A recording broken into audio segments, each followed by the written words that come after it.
ध्वनि कार्यक्रमों की श्रृंखला भाषा जगत।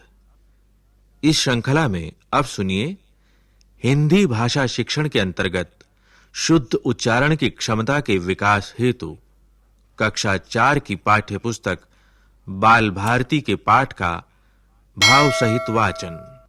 पाठ का शीर्षक है काबुली वाला। इस कहानी के लेखक हैं गुरुदेव रविंद्रनाथ ठाकुर।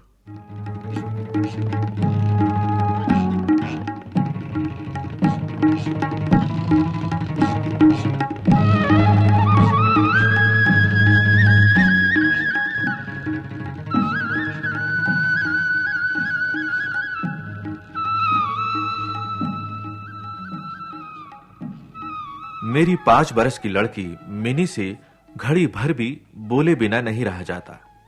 एक दिन वह सवेरे-सवेरे ही बोली, बाबूजी, रामदयाल दरबान है ना, वह काक को कौवा कहता है। वो कुछ जानता नहीं ना बाबूजी। मेरे कुछ कहने से पहले ही उसने दूसरी बात छेड़ दी। देखो बाबूजी, भोला कहता है आकाश में हाथी सूंड से पानी फेंकता है, इसी से वर्षा होती है। अच्छा बाबूजी, भोला झूठ बोलता है ना? और फिर वह खेल में लग गई। मेरा घर सड़क के किनारे है। एक दिन मिनी मेरे कमरे में खेल रही थी। अचानक वह खेल छोड़कर खिड़की के पास दौड़ी गई और बड़े जोर से चिल्लाने लगी, काबुली वाले! ओ काबुली वाले! कंधे पर मेवों की झोली लटकाए, हाथ में अंगूर की पिटारी लिए एक लंबा सा काबुली धीमी चाल से सड़क पर जा रहा था। जैसे ही वह मकान की ओर आने लगा, मिनी जान लेकर भीतर भाग गई। उसे डर लगा कि कहीं वह उसे पकड़ न ले जाए।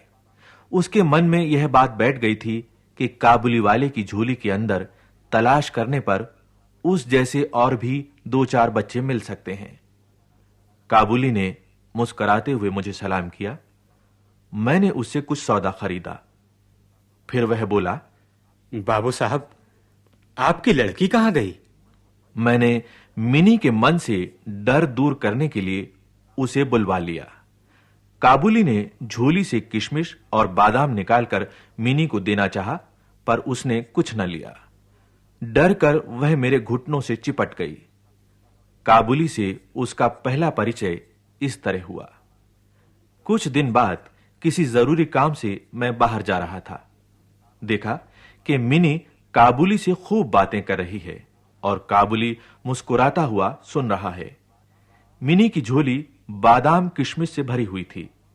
मैंने काबुली को अठन्नी देते हुए कहा, इसे यह सब क्यों दे दिया? अब मत देना। फिर मैं बाहर चला गया। कुछ देर तक काबुली मिनी से बातें करता रहा। जाते समय वह अठन्नी मिनी की झोली में डालता गया। जब मैं घर लौटा तो देखा कि मिनी की मां काबुली से अठन्नी लेने के कारण उस पर खूब गुस्सा हो रही है। काबुली प्रतिदिन आता रहा। उसने किशमिश बादाम दे देकर मिनी के छोटे से हृदय पर काफी अधिकार जमा लिया। दोनों में वही बातें होती और वे खूब हंसते। रहमत काबुली को देखते ही मेरी लड़की हंसती हुई पूछती, काबुली वाले, ओ काबुली वाले, तुम्हारी झोली में क्या है? रहमत हंसता हुआ कहता, हाथी। फिर वह मिनी से कहता, तुम ससुराल कब जाओगी? इस पर उल्टे वह रहमत से ही पूछती, तुम ससुराल कब जाओगे? रहमत अपना मोटा घूंसा तान कर कहता, हम ससुर को मारेगा। इस पर मिनी खूब हंसती।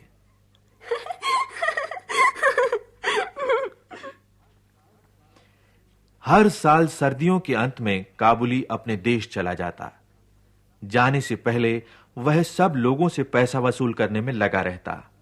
उसे घर-घर घूमना पड़ता, मगर फिर भी प्रतिदिन वह मिनी से एक बार मिल जाता। एक दिन सवेरे मैं अपने कमरे में बैठा कुछ काम कर रहा था। ठीक उसी समय सड़क पर बड़े जोर का शोर सुनाई दिया। देखा तो अपने उस रहमत को 2 सिपाही बांधे लिए जा रहे हैं। रहमत के कुर्ते पर खून के दाग हैं और सिपाही के हाथ में खून से सना हुआ छुरा। कुछ सिपाही से और कुछ रहमत के मुंह से सुना कि हमारे पड़ोस में रहने वाले एक आदमी ने रहमत से एक चादर खरीदी। उसके कुछ रुपए उस पर बाकी थे, जिन्हें देने से उसने इनकार कर दिया था। बस इसी पर दोनों में बात बढ़ गई और काबुली ने उसे छुरा मार दिया। इतने में काबुली वाले कहती हुई मिनी घर से निकल आई। रहमत का चेहरा क्षण भर के लिए खिल उठा। मिनी ने आते ही पूछा, तुम ससुराल जाओगे? रहमत ने हंसकर कहा, हाँ, वहीं तो जा रहा हूं। रहमत को लगा कि मिनी उसके उत्तर से प्रसन्न नहीं हुई। तब उसने घूंसा दिखाकर कहा, ससुर को मारता, पर क्या करूं, हाथ बंधे हुए हैं। छुरा चलाने के अपराध में रहमत को कई साल की सजा हो गई।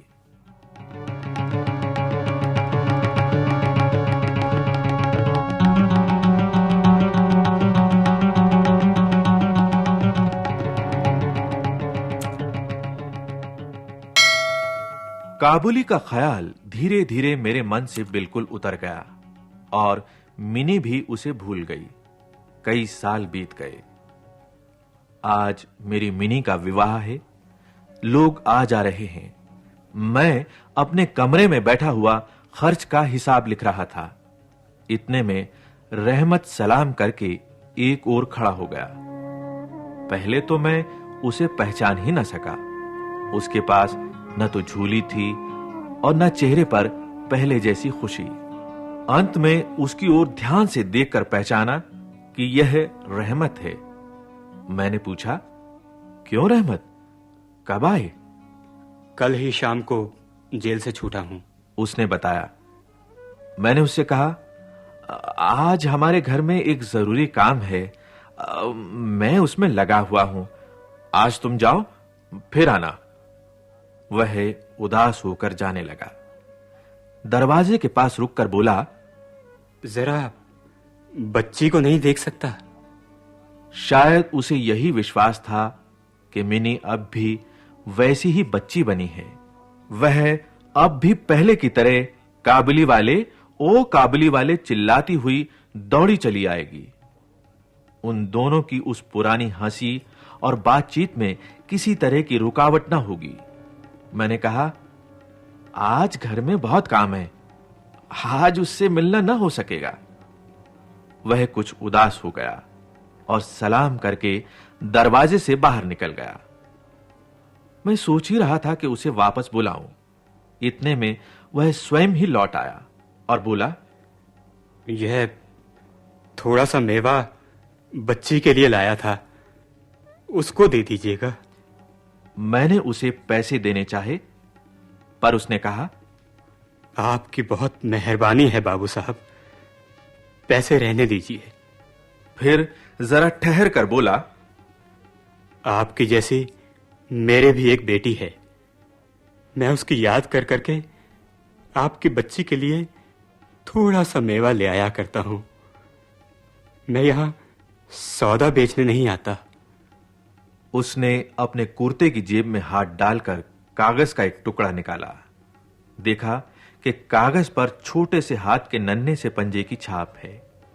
हाथ में थोड़ी सी कालिक लगाकर कागज पर उसकी छाप ले ली गई है। अपनी बेटी की इस याद को छाती से लगाकर रहमत हर साल कलकत्ते की गली कूचों में सौदा बेचने आता है। देखकर मेरी आंखें भर आईं।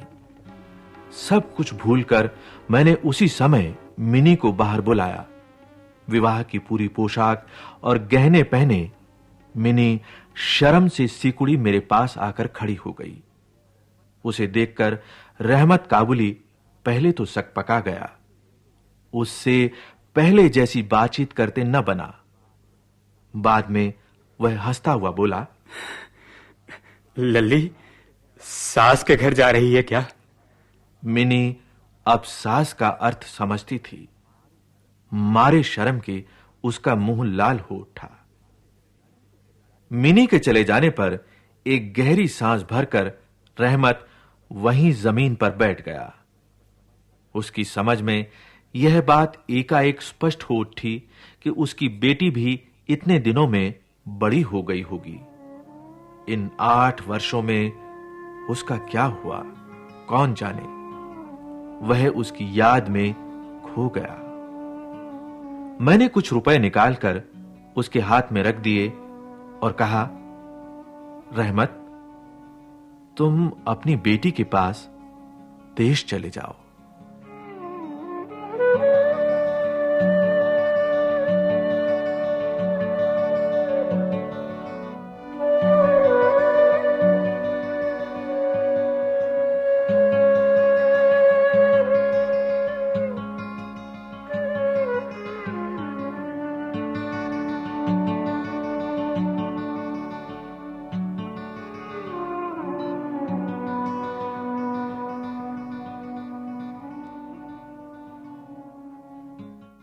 भाषा जगत, इस श्रृंखला के अंतर्गत अभी आप सुन रहे थे ये कार्यक्रम।